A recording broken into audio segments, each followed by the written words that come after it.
big observation from Monday at camp, day before they get the pads on. Yeah, Trevor Lawrence, it certainly will not go down as his best day. When you throw a few picks, it's very noticeable, and that's what happened.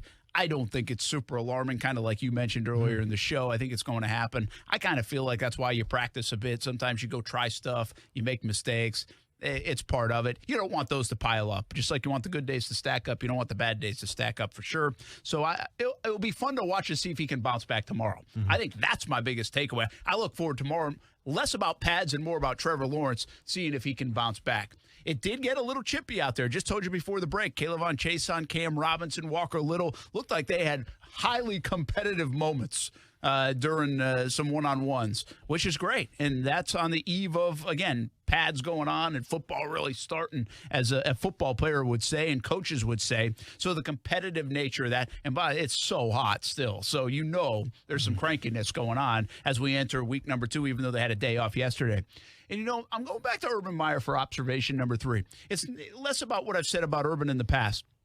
But you know what's really hard not to notice is Urban coaching like every position.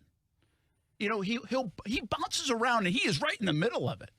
He's really, obviously, all coaches are going to roam the field, some kind of sit in a cart on the side, watch it and blow the whistle and do all those things.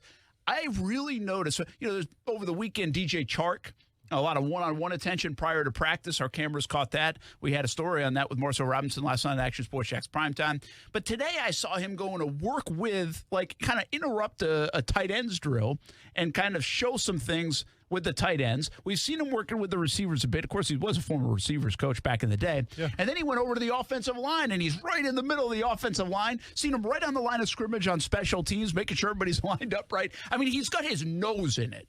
You're saying, Brent, he's the coach. Of course, no, I'm just telling you, he looks a little different. Like, he is physically doing things with players, showing them this, telling them to do that, even maybe not overriding, but adding to what a position coach might be saying. I thought it was noticeable once again today.